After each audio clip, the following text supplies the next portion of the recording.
क्षणाक्षणाचे updates आपण पुढारी न्यूजच्या प्रेक्षकांपर्यंत पोहोचवणार आहोत, कारण आज अबकी बार देशामध्ये यामिनी कोणाचं सरकार याचं उत्तर आपण पुढारीच्या सगळ्या प्रेक्षकांना देणार आहोत.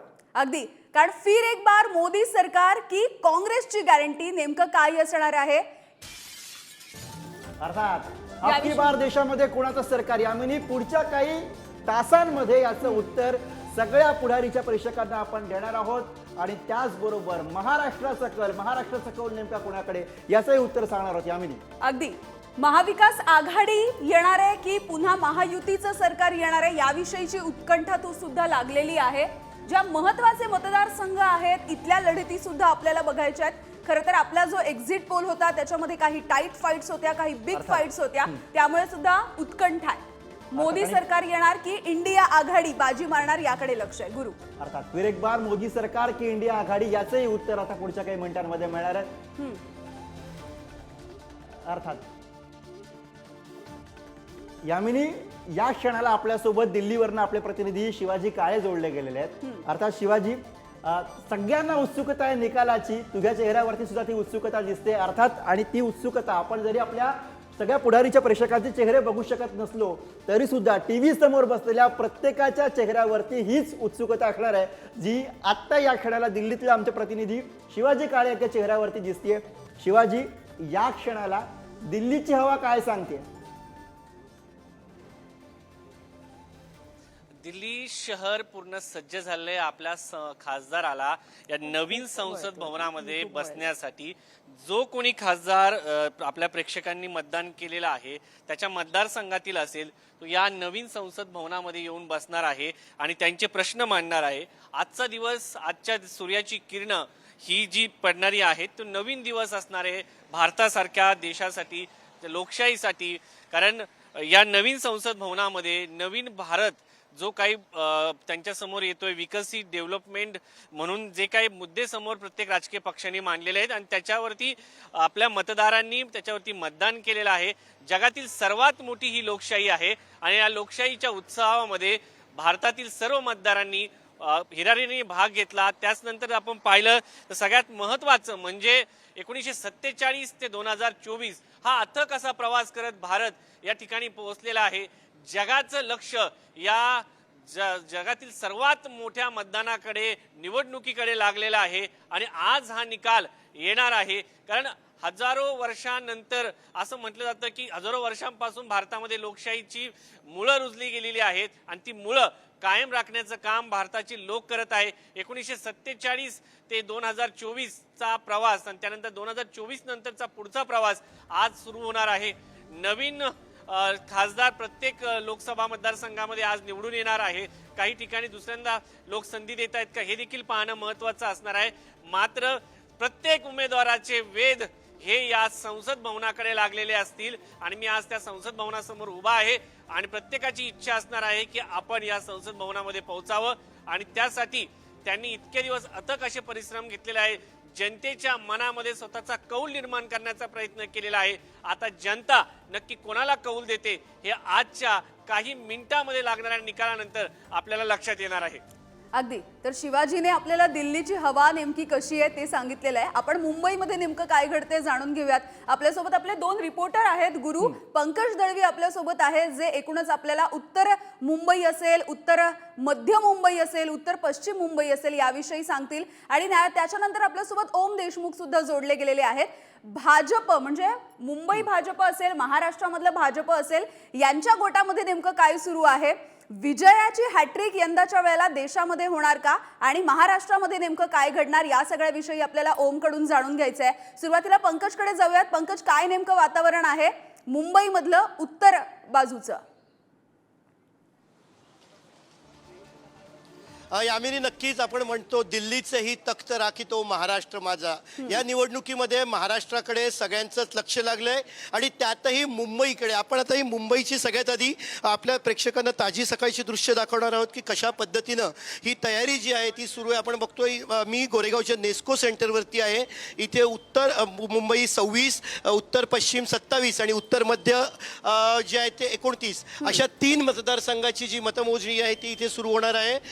दिग्गज जे आहेत ते याच मतदारसंघामध्ये मुंबईतले, तसं आपण म्हणू शकतो केंद्रीय मंत्री पियुष गोयल जे नरेंद्र मोदी यांचे अत्यंत निकटवर्तीय मानले जातात, त्यांचा निकालही याच जागी लागणार आहे. ठाकरे विरुद्ध शिंदे अशी लढत असलेलं रवींद्र वायकर आणि अमोल कीर्तीकर यांचाही जो रिझल्ट आहे तो इथे लागणार आहे. आणि देशामध्ये ज्यांचं नाव होतं ते उज्ज्वल निकम आणि मुंबई काँग्रेसच्या अध्यक्षा वर्षा गायकवाड, या तिन्ही ज्या आपण म्हणू शकतो चर्चेत असलेल्या हाय प्रोफाईल आणि पूर्ण देशाचं लक्ष लागलेल्या तिन्ही लढतींचा निकाल जो आहे तो मी तुम्हाला या आपल्या प्रेक्षकांना नेस्को गोरेगाव इथून आपण आपल्या प्रेक्षकांना देणार आहोत. कारण या तीन निकालाकडे प्रचंड लक्ष लागले. नरेंद्र मोदी यांचे निकटवर्तीय पियुष गोयल आहेत, त्यांचा इथेच निकाल आहे. त्यामुळे या सगळ्या गोष्टींकडे लक्ष लागले. उमेदवार येत आहेत, उमेदवारांचे प्रतिनिधी येत आहेत, त्यांना तपासणी करून इकडे आतमध्ये सोडलं जातं आहे. पूर्णपणे मोबाईल जे आहेत ते बंदी आहे, कुठल्याही प्रतिनिधीला आतमध्ये मोबाईल देता येणार नाही. आणि राहिला प्रश्न निवडणुकीचा, तर अवघ्या काही तासामध्ये एवढ्या महिन्यांमध्ये ज्यासाठी केला होता 8 तास तो निकाल आपल्याला इथे पाहायला मिळणार आहे. सगळ्या पद्धतीने जे आपण म्हणू शकतो नेते इथे उपस्थित असतील, बॅरिकेडिंग केले. पंकज, अगदी काही क्षणांसाठी तुम्हाला थांबवतोय कारण निकालाची उत्सुकता आहे. मात्र त्याच्या आधी आताची एक मोठी बातमी समोर येते. निकाला आधीची सी मोठी ब्रेकिंग आहे, कारण भाजपचं खातं उघडलेलं आहे. आपण आपल्या टीव्ही स्क्रीनवरती बघू शकतोय एनडीएच्या खात्यामध्ये एक खासदार आपल्याला दिसतोय. भाजपचं खातं उघडलेलं आहे. निकाला आधीच ही मोठी बातमी आपण बघतोय. सुरतमधील भाजप उमेदवार बिनविरोध विजयी झाले, आपल्या सगळ्यांना कल्पना आहे. आणि त्यामुळे भाजपचं खातं उघडलेलं आहे. निकाला आधीच इंदूरमधला निकाल आहे. सुरतमधील भाजप उमेदवार बिनविरोध निवड. निकाला आधीच भाजपचं खातं उघडलेलं आहे. त्यामुळे खरं तर भाजप यंदाच्या वेळेला हॅट्रिक करणार का याची जशी उत्सुकता आहे, त्यामुळे हा जो निकाल येण्याच्या आधी जे पहिलं खातं उघडलंय त्यामुळे भाजपच्या गोटामध्ये निश्चितच आनंद असेल. पुढे जाऊयात. ओम देशमुख आपल्या सोबत आहेत. ओम, खरं तर कालपासूनच भाजपने मुंबईमध्ये 10,000 लाडू बनवण्याची ऑर्डर दिलेली होती. काय म्हणताय भाजपमधली हवा?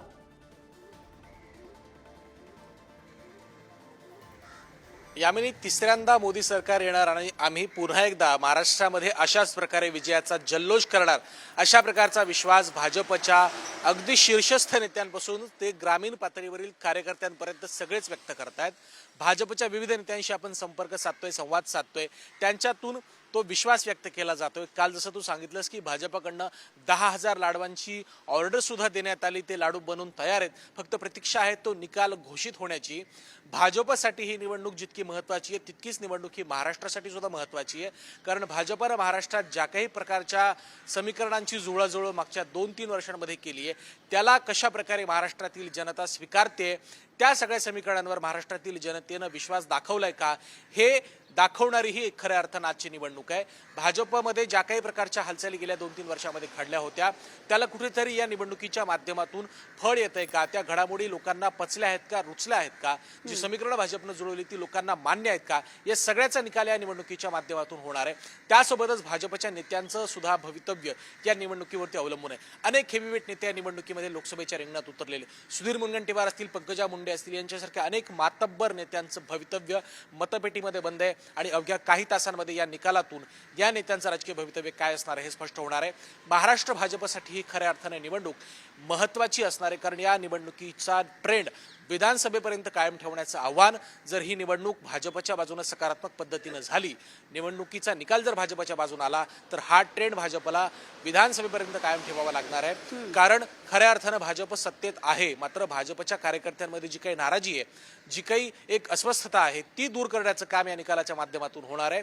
भाजपच्या कार्यकर्त्याची कुठेतरी भावना ही अन्यायाची आहे. सत्ता असूनही आपण काहीसे दुरावलेले आहोत, प्रमुख पक्ष असून सुद्धा आपल्यावरती काहीसा अन्याय होतो, अशा प्रकारची भावना काही कार्यकर्त्यांमध्ये आहे. मात्र लोकसभा निवडणुकीच्या निकालाच्या माध्यमातून या भावनेला दूर केलं जाऊ शकतं आणि विधानसभेसाठी खऱ्या अर्थानं हा निकाल एक ट्रेंड सेट करणारा ठरू शकतो. त्यामुळे लाडू वळायची ऑर्डर दिलेली आहे. मात्र आता गोड बातमी भाजपच्या बाजूने येतं का यामिनी आपल्याला बघायचं आहे. आता थेट जाऊयात पुण्यामध्ये. पुण्यामधून आपले प्रतिनिधी ज्ञानेश्वर चौतमल सध्या या क्षणाला आपल्या सोबत आहेत. पुण्यातल्या निकालाची महाराष्ट्रालाच नाही तर देशाला उत्कंठ आहे, कारण पुण्यासोबतच बारामतीचा निकाल सुद्धा ज्ञानेश्वर यांच्याकडनंच आपण ऐकणार आहोत. ज्ञानेश्वर, काय सांगते पुण्याची हवा? पुणे आणि बारामतीची मतमोजणी ही एकाच ठिकाणी होणार आहे. मी सध्या कोरेगाव पार्क परिसरामध्ये आहे आणि याच पाठीमागे जे गोडाऊन आहे त्या गोडाऊनमध्ये या दोन्ही लोकसभा मतदारसंघांसाठीची मतमोजणी होणार आहे. सगळ्यांचं लक्ष ज्या बारामती लोकसभा मतदारसंघाकडे लागलंय, म्हणजे जे एक्झिट पोल आले वेगवेगळे, त्यानंतरही कोणी ठामपणे सांगू शकत नाही की सुप्रिया सुळे जिंकणार की सुनेत्रा पवार जिंकणार. धाकधूक आहे इथल्या मतदारांमध्ये, इथल्या उमेदवारांमध्ये आणि तिथला निकाल, तिथला मतमोजणीचा सगळा जी प्रक्रिया आहे ती याच गोदामामध्ये सुरू होणार आहे. अवघ्या काही मिनिटांमध्ये निकाल लागायला सुरुवात होईल. पहिले कल हाती यायला सुरुवात होतील. त्यासोबतच दुसरं महत्त्वाचं लोकसभेचं ठिकाण जे आहे पुणे लोकसभेचं, तेही याच कोरेगाव पार्कातल्या या गोडाऊनमध्ये मतमोजणी त्या ठिकाणी होणार आहे. मुरलीधर मोहोळ असतील किंवा रवींद्र धंगेकर असतील, यांच्यापैकी कोण निवडून येणार, कोण बाजी मारणार हे पाहणं अत्यंत महत्त्वाचं आहे. जसं मुंबईमध्ये लाडू वळले गेले तसेच काल पुण्यात देखील 400 पारसाठीचे लाडू वळले गेलेले आहेत. इतकंच नाही तर काल गुलाल देखील पुण्यामध्ये मुरलीधर मोहोळांच्या समर्थकांनी उधळलेला आहे. बॅनरबाजी सगळीकडे काल पाहायला मिळालेली होती. आजही वेगवेगळ्या ठिकाणी सकाळपासून बॅनर लागायला सुरुवात झालेली आहे. मुरलीधर मोहोळ यांच्या विजयाचे बॅनर्स आपल्याला पाहायला मिळत आहेत. सगळ्यात महत्त्वाची जी निवडणूक आहे देशातली, राज्यातली, ज्यांचं सगळ्यांचं लक्ष ज्या निवडणुकीकडे लागलेलं आहे ती निवडणूक बारामतीची आहे आणि सगळ्यांना बघायचं आहे की निकाल जेव्हा हाती यायला सुरुवात होतील, कल जेव्हा पहिल्या हाती यायला सुरुवात होतील, तेव्हा पहिला कल जो आहे तो कोणाच्या नेमक्या बाजूने असेल. आत्ताची जर आपण या ठिकाणची सगळी अगदी ज्ञानेश्वर, याच विषयी बोलूयात. महेश चव्हाण आपल्यासोबत जोडले गेलेले आहेत. महेशजी, बारामतीच्या निकालाबद्दलचं विश्लेषण खरं तर आमचे प्रतिनिधी सांगत होते. एक्झिट पोल जरी हाती आलेले असले तरी जे दोन्ही उमेदवार आहेत, सुनेत्राताई असतील, सुप्रियाताई असतील, या दोघांना सुद्धा 50-50% अजूनही शक्यता आहे विजयाची. तुमचं नेमकं काय निरीक्षण आहे? नमस्कार. माझ्या मते सुप्रियाताईंची सीट लागण्याची शक्यता जास्त आहे. त्याच्या मागची जी कारणं आम्हाला जी वाटतात ती अशी आहेत की सुप्रियाताई ही काही पहिली वेळ नाहीये. सुप्रियाताईंची ही 4थी वेळ आहे इलेक्शनला उभं राहण्याची.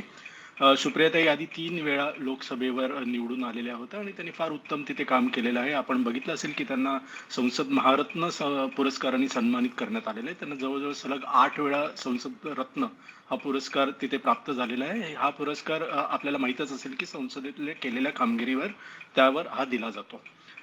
तसंच दुसरी गोष्ट अशी आहे की त्याआधी थोडे दिवस राज्यसभेवर पण होत्या. दुसरी गोष्ट अशी आहे की समोरचा जो उमेदवार आहे सुनेत्राताई पवार, त्या अगदीच नवख्या आहेत. जरी त्या उपमुख्यमंत्री अजितदादा पवार यांच्या पत्नी असल्या तरी सुद्धा राजकारणातला त्यांचा अनुभव फारच नवका आहे. तिथल्या जनतेला ते माहीत आहे आणि जर तिथे पूर्ण बारामती लोकसभा मतदारसंघाचा विचार करण्यात आला किंवा तिथला विकासाचा जर विचार करायचा असेल तर सुप्रियाताईंशिवाय पर्याय नाहीये असं तिथल्या जनतेला माहिती आहे. आणि शेवटची गोष्ट इथे मी नमूद करू इच्छितो ती म्हणजे अशी की ज्या प्रकारे पक्ष फोडाफोडीचं राजकारण झालं आणि शरद पवार किंवा सुप्रियाताई किंवा आमच्या पक्षाची एकंदरीत ज्या काही घडामोडी घडल्या त्या तिथल्या जनतेला आवडल्यात असं एकंदरीत वाटत नाहीये आणि ती सहानुभूती नक्कीच आमच्या बाजूनी आहे. त्यामुळे आम्हाला ठाम विश्वास आहे की ही आम्हाला लागू शकते. अर्थात, पण बारामतीबद्दल ठामपणे बोलताना एक आपण गोष्ट ठामपणे यामध्ये सांगू शकतोय की बारामतीमध्ये पुन्हा एकदा पवारच येणार आहेत. फक्त कुठले पवार येणार आहेत हे आता पुढच्या काही तासांमध्ये खरं तर ठरणार आहे. पण अशी एक सगळ्यात महत्वाची गोष्ट ही आहे की बारामती असेल, मुंबई असेल किंवा मग अगदी ठाणे असेल, इथं कोण आपला गड राखणार ही जी लढाई आहे किंवा हा जो प्रश्न आहे तो प्रामुख्याने आहे. आणि असाच गड अर्थात ठाण्याचा आहे, जिथले मुख्यमंत्री एकनाथ शिंदे यांची प्रतिष्ठा ठाण्यामध्ये पणाला लागलेली आहे. आणि फक्त ठाणेच नाही तर त्याला लागून असलेलं कल्याण सुद्धा, कारण आपल्याला माहिती आहे की मुख्यमंत्र्यांचे पुत्र श्रीकांत शिंदे यांना कल्याणमधनं उमेदवारी आहे. त्यामुळे थेट जाऊयात ठाण्यामधनं. आपले प्रतिनिधी निकेश शार्दूल सध्या आपल्यासोबत आहेत. निकेश यांच्याकडे जाऊयात, कारण महाराष्ट्राला आता बघायचं आहे शिवसेनेमध्ये जी अभूतपूर्व फूट झाली त्यानंतर एकनाथ शिंदे हे महाराष्ट्राचे मुख्यमंत्री झाले, त्यानंतर ठाणेकरांचा कौल नेमका कोणाकडे दिसतोय याचं उत्तर आज मिळणार आहे. आणि त्यामुळे निकेश शार्दूल यांच्याकडे जाऊयात. निकेश,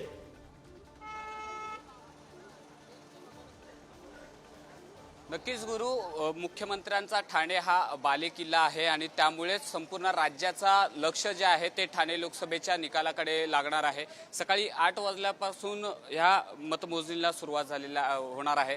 होरायझन शाळेमध्ये ही सर्व मतमोजणी जी आहे होणार आहे त्याची पूर्वतयारी पूर्णपणे झालेली आहे. तुम्ही जर पाहिलं तर कर्मचारी अधिकारी जे आहेत ते आता मतमोजणी केंद्रापर्यंत आतमध्ये जाताना आपल्याला पाहायला मिळत आहे. मोठा पोलीस बंदोबस्त जो आहे तो लावण्यात आलेला आहे. ओळखपत्र तपासून आतमध्ये सोडलं जाते तर कुठल्याही कर्मचारी किंवा अधिकाऱ्यांना मोबाईल आतमध्ये नेण्याची परवानगी जी आहे ती नाही आहे. त्यामुळे आता 8 वाजल्यापासून ही मतमोजणी आहे ती खरं तर सुरू होणार असते. उमेदवार असतील, उमेदवारांची प्रतिनिधी असेल, त्यांना एक विशेष जागा जी आहे ती करण्यात आलेली आहे आणि त्यामुळे आता ह्या संपूर्ण निकालाकडे सर्वांचंच लक्ष लागलेलं आहे. आपण जर पाहिलं तर महायुतीकडनं नरेश म्हस्के हे उमेदवारीच्या रिंगणात होते, तर राजन विचारे हे महाविकास आघाडीकडनं उमेदवारीच्या रिंगणात होते. त्यामुळे जर आपण पाहिलं तर नरेश म्हस्के यांच्यासाठी मुख्यमंत्र्यांनी मोठी ताकद जी आहे ती लावलेली पाहायला मिळाली. प्रत्येक प्रचार दौऱ्यांमध्ये आणि सभांमध्ये मुख्यमंत्री प्रामुख्याने पाहायला मिळत होते, तर राजन विचारे यांनी देखील मोठ्या प्रचारामध्ये जोर धरलेला आपल्याला पाहायला मिळाला होता. त्यामुळे या निकालामध्ये आता दोघांचंही 50-50 जागा लागते का असं सर्व चित्र जे आहे ते खरं तर निर्माण झालेलं आहे. त्यामुळे आता हा निकाल कोणाच्या बाजूने लागतोय? राजन विचारे हे अगोदर 2 टर्म खासदार झालेले, हे त्यांची तिसरी वेळ आहे. त्यामुळे राजन विचारे यंदा हॅट्रिक मारू शकतायत का? किंवा त्याचबरोबर बरोबर आहे निकेश, मुख्यमंत्र्यांचा बरेच प्रश्न आहेत ज्यांची उत्तरं खरं तर आज या निकालामधनं जनतेने दिलेला जो कौल आहे त्यामधनं आपल्या सगळ्या प्रेक्षकांना मिळणार आहेत, महाराष्ट्राला मिळणार आहेत, देशाला मिळणार आहेत. आणि असंच एक उत्तर मिळणार आहे यामिनी, ते म्हणजे काँग्रेसचं काय, काँग्रेसची यापुढची वाटचाल कशी असणार आहे. आणि याविषयीच बोलण्यासाठी काँग्रेसचे प्रवक्ते हनुमंत पवार सध्या आपल्या सोबत आहेत, त्यांच्याकडे थेट जाऊयात. हनुमंत पवारजी, एक्झिट पोल बाबत बोलायला तुमचा पक्ष फारसा आशावादी नव्हता, फारसा उत्सुक नव्हता. आज निकालाचा दिवस आहे. आज जेव्हा जनतेचा पोल सगळ्यांच्या समोर असणार आहे तेव्हा नेमक्या तुमच्या काय भावना आहेत, किती आशावाद वाटतोय? ची निवडणूक ही ऐतिहासिक निवडणूक ठरणार आहे, यात काही दुमत नाही. 10 वर्षामध्ये केंद्र सरकारमध्ये असलेल्या भारतीय जनता पक्षाच्या नेतृत्वाखालील सरकारचं जे अपयश आहे ती अधोरेखित करणारी ही निवडणूक राहिलेली आहे. शेतकऱ्यांचे प्रश्न देशभर आपण पाहिलेला आहे, बेरोजगारीचा प्रश्न आपण पाहिलेला आहे. या सरकारला महागाईपासून, बेरोजगारीपासून ते शेतकऱ्यांच्या प्रश्नापर्यंत आलेल्या प्रश्नावर या निवडणुकीमध्ये जोरदार चर्चा झालेली आहे. विरोधी पक्षांनी, काँग्रेस पक्षाच्या नेतृत्वाखालील इंडिया आघाडीनं देशभरामध्ये या सरकारचा बुरखा जनतेच्या समोर फाडलेला आहे. पोटापाण्याच्या प्रश्नावर, मूलभूत प्रश्नावर या देशामधल्या सत्ताधारी पक्षानं उत्तर दिलं पाहिजे असा प्रश्न विचारणारी ही निवडणूक होती. भारतीय जनता पक्षाने ज्यांच्या नेतृत्वाखाली ही निवडणूक त्यांनी लढली त्या पंतप्रधान नरेंद्र मोदी यांनी शेवटपर्यंत भाषणांमध्ये ना कुठल्या चर्चेचं जाहीर आवाहन स्वीकारलं, ना बेरोजगारी हा शब्द उच्चारला, ना महागाईबद्दल त्यांनी काय बोलायचं धाडस दाखवलं.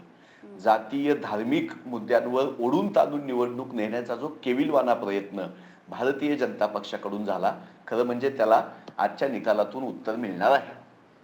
अगदी अगदी. आपण मराठवाड्यामधलं नेमकं काय चित्र आहे हे जाणून घेऊयात. सचिन जिरे आमचे प्रतिनिधी आपल्या सोबत आहेत. सचिन, मराठवाड्यामध्ये सुद्धा काही बिग फाईट्स होत्या, म्हणजे संभाजीनगरची फाईट असेल जिथे तिहेरी लढत झालेली होती, परभणी सारखा मतदारसंघ असेल, जालना असेल जिथे मराठा आरक्षणाचा या सगळ्या भागामध्ये काही परिणाम जाणवलेला आहे का, याविषयी जाणून घ्यायचंय मराठवाड्यामधून. अर्थात मराठवाड्यामध्ये आपण जाऊयात यामिनी, पण आधी आपण जाऊयात कोल्हापूरमध्ये. कोल्हापूरमधनं आपले प्रतिनिधी शेखर पाटील सध्या आपल्या सोबत आहेत. आणि अर्थातच कोल्हापूरमध्ये नेमक्या काय चर्चा आहेत निकालाच्या दिवशी हे आपल्याला शेखर सांगणार आहेत. शेखर,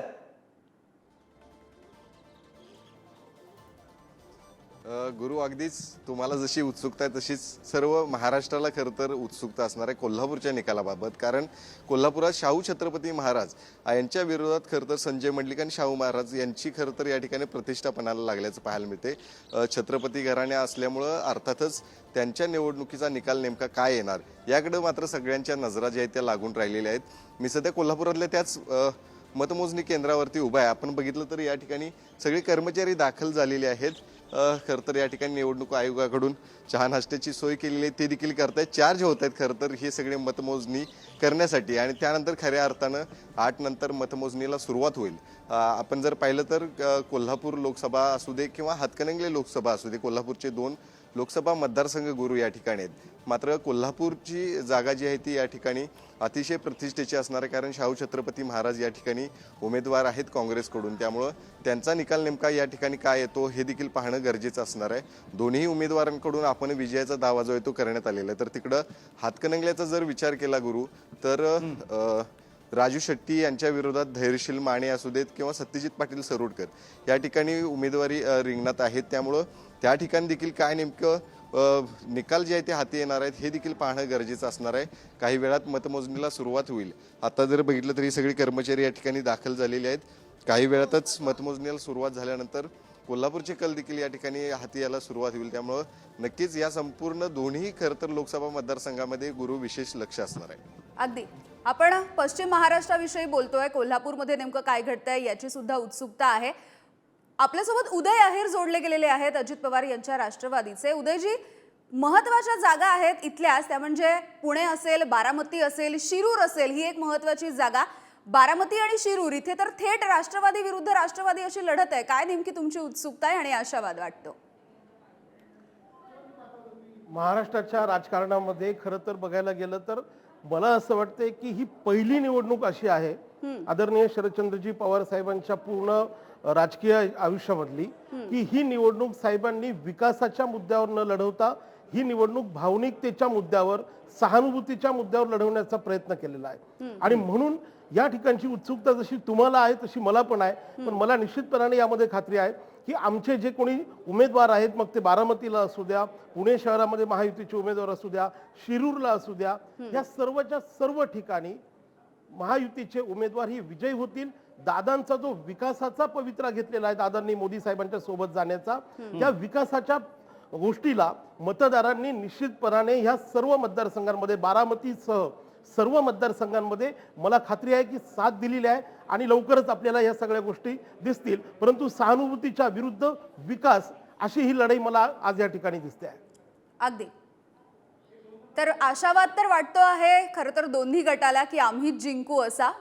निकालाचं चित्र लवकरच स्पष्ट होणार आहे. मराठवाड्यामध्ये जाऊया. सचिन जिरे आमचे प्रतिनिधी आपल्या सोबत आहेत. सचिन, मराठवाड्यामध्ये वेगवेगळ्या पद्धतीच्या खरं तर लढती बघायला मिळालेल्या होत्या. काही भागामध्ये बीड असेल, जालना असेल, या सगळ्या भागामध्ये मराठा आरक्षणाचा काही प्रभाव पडलेला तुम्हाला वाटतोय का? किंवा संभाजीनगर सारखी लढत आहे, परभणी सारख्या एक महत्वाची जागा होती.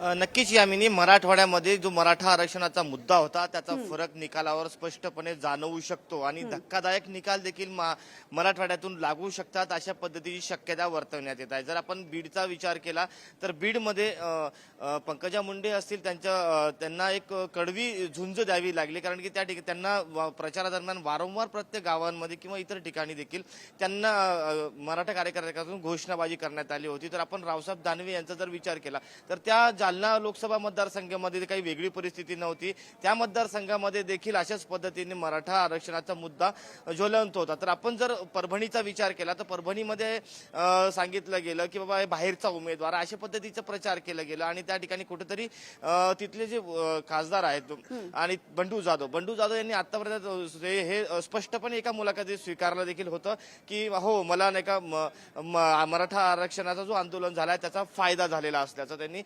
प्रत्यक्षपणे बोलून दाखवलं होतं. जर आपण तिथून पुढे झालो आणि हिंगोलीला जर गेलो, आपण तिथले जे खासदार आहेत त्यांना तिकीट देण्यात आलं होतं. ऐन वेळेवर त्यांचं तिकीट बदलण्यात आलं आणि त्या ठिकाणी उमेदवार शिंदे गटाचा दुसरा देण्यात आला होता. ती एक घटना होती. त्यामुळे जर आपण मराठवाड्यातल्या प्रत्येक मतदारसंघाचा विचार केला तर मराठवाड्यातल्या प्रत्येक संघामध्ये एक वेगळी कहाणी आपल्याला पाहायला मिळते. जर छत्रपती संभाजीनगर म्हणजे इथलं हे शिवसेनेचं गड मानलं जातं. गेली अनेक दशके या ठिकाणी शिवसेनेचे चंद्रकांत खैरे यांचं निवडून यायचे. एक तर्फी ते अनेक वेळा लाखांच्या लीडने देखील निवडून आले आहेत. मात्र ही मागच्या वेळेस त्यांना नौखा असलेला पक्ष MIMचे उमेदवार इम्तियाज जलील यांच्याकडून अवघ्या काही हजार मताने पराभव स्वीकारावा लागला होता. मात्र यावेळीची निवडणूक एक आगळी वेगळी आहे, कारण की इथं छत्रपती संभाजीनगरमध्ये शिवसेना विरुद्ध शिवसेना असा संघर्ष पाहायला मिळतो. एका बाजूने इम्तियाज जलील हे MIM कडून आहेत, अशी तिरंगी लढत या छत्रपती संभाजीनगरमध्ये. त्यामुळे साहजिकच आपण जर पुढारीचं एक्झिट पोल जर पाहिलं त्यामध्ये महाविकास आघाडीचे चंद्रकांत खैरे हे विजय होतानाचा कौल पाहायला मिळाला. त्यामुळे मागच्या वर्षी काही हजाराने हे विजय झाला होता. यावेळेस देखील तशीच टफ फाईट या छत्रपती संभाजीनगरमध्ये आहे. आणि आता मतमोजणीला थोड्याच वेळात सुरुवात होणार आहे आणि त्यानंतर खरं तर मराठवाड्याचं चित्र स्पष्ट होईल. मराठवाड्यात नेमकं कुणाचं जादू चाललंय, कारण की आतापर्यंत मराठवाड्याने महायुतीला भरभरून दिलंय. मात्र यावेळेस मराठवाड्याचा मूड काय असेल हे पाहणं तेवढंच महत्वाचं ठरणार आहे. मराठवाड्यानं आजपर्यंत अनेक उमेदवारांना भरभरून दिलेलं आहे. आज सुद्धा मराठवाडाकर हे कुणाच्या बाजूने उभं राहतात, कुणाच्या बाजूने कौल देतात हे बघायचं आहे. पण ज्या कोणाला ते कौल देतील ते प्रतिनिधी पुढच्या काही काळामध्ये मराठवाड्यासाठी कसे उभे राहतात हे सुद्धा आपल्याला बघावं लागणार आहे. कारण मराठवाड्यासाठी या पुढचा काळ हा संघर्षाचा असणार आहे आणि त्याच्या बातम्या आपण वारंवार दाखवतो. थेट जाऊयात, राष्ट्रवादी शरद पवार गटाचे प्रवक्ते सध्या आपल्या सोबत आहेत, त्यांच्याकडे जाऊयात. अर्थात आपण थोड्या वेळापूर्वीच प्रतिक्रिया बघितली. आपले सहकारी अजित पवार गटाचे प्रवक्ते आपल्या सोबत होते, उदय आहेर. ते असं म्हणतायत की ही पहिली निवडणूक आहे जी शरद पवारांनी विकासाच्या मुद्द्यावरती लढवलेली नाहीये. तुमची कॉमेंट याच्यावर? नाही बघा, त्यांचं बोलणं थोडंसं चुकीचं आहे. ऑब्व्हियसली ते अजित पवार गटाचे प्रवक्ते असल्यामुळे अजित पवारांच्या बाजूने बोलतील. पण मला इथे आपल्याला एक सांगायचं आहे की ही जी निवडणूक झाली त्या निवडणुकीमध्ये शरद पवारांनी ती सहानुभूतीच्या लाटेवर लढवली नाही, तर त्यांच्या प्रति सहानुभूती जनतेच्या मनामध्ये निर्माण झालेली आहे. ती अशासाठी की जे काय फोडाफोडीचं राजकारण बीजेपीनी केलं, त्यामुळे शरद पवार साहेबांनी स्थापन केलेला पक्ष जो 25 वर्ष त्यांनी स्थापन केला आणि त्यांनी इतका मोठा केला, ऑब्व्हियसली त्याच्यामध्ये इतर सहकाऱ्यांचं सुद्धा योगदान आहे. पण एक अध्यक्ष या नात्याने आणि एक संस्थापक या नात्याने आणि शरद पवारांचा जो काही करिश्मा आहे किंवा त्यांचा राजकीय अनुभव आहे, त्यांनी जो पक्ष निर्माण करून तो वाढवण्यासाठी जे प्रयत्न केले हे सर्व केलं आणि ज्या स्तरावर त्या पक्षाला नेऊन ठेवलं, त्याच्याबरोबर त्याच्या सहकाऱ्यांना ज्या स्तरावर नेऊन ठेवलं, त्यानंतर भाजपाने रवींद्र धंगेकर बोलतायत, आपण थेट जाऊयात. त्या विरोधक म्हणतात आमचा एक्झिट पोल ओके आहे आणि ते पुणेकरांचं. धाकधूक वाटतच नाहीये, कारण गेली 3 महिने मी पुणे शहरामध्ये लोकांना भेटतोय आणि ज्या पद्धतीने पुणे शहरातील अनेक नागरिक असतील ते भेटले. सर्वसामान्य लोकांमध्ये गेल्यानंतर जे ते आशीर्वाद देत होते, ह्याचा अर्थ पुणेकर मला ह्या निवडणुकीमध्ये विजयी केल्याशिवाय राहणार नाही हा माझा विश्वास आहे. आणि पुणेकर आता रस्त्यावर दिसतीलच, कारण पुणेकरांचा विजय उमेदवार निवडून येताना सगळ्यांना दिसणार. तुमचे विरोधी उमेदवार आहेत, गुलाल आणले, 400 किलो लाडू वाटायचे, मोठे मोठे डिजिटल बॅनर लावले. तुमची काय विजयाची तयारी आहे का? माझी पुणेकरांनी विजयाची तयारी केलेली आहे. जिथं जिथं बोर्ड त्यांचे लागले त्याच बोर्डावर माझे बोर्ड लागतील आणि तेच कार्यकर्ते माझा गुलाल खेळताना दिसतील. हिरवा गुलाल, भगवा गुलाल, धार्मिक स्वरूप सगळे दबाव आणण्याचा प्रयत्न आहे. तुमच्या निवडणुकीत हिरवा गुलाल उधळला असं आरोप आहे. नाही, ते आरोपाला काय उत्तर देऊ शकत नाही, कारण हे भारतीय जनता पार्टीची कूटनीती आहेत. हेच येऊन हिरवा गुलाल खेळतील, कारण त्यांना ती माहिती आहे की आपल्याला भविष्यातलं राजकारण करायचं. पण माझा गुलाल हा सप्तरंगी असेल आणि सप्तरंगात उद्या सगळे पुणेकर दिसतील. रवींद्र भाऊ किती लाखांनी निवडून येणार, ते स्वतःचा काय विश्वास आहे? धंगेकर काय म्हणतात? दंगेकर हे म्हणतात की 2 राऊंड होऊ द्या, तुम्हाला निकाल सांगतो काय तो.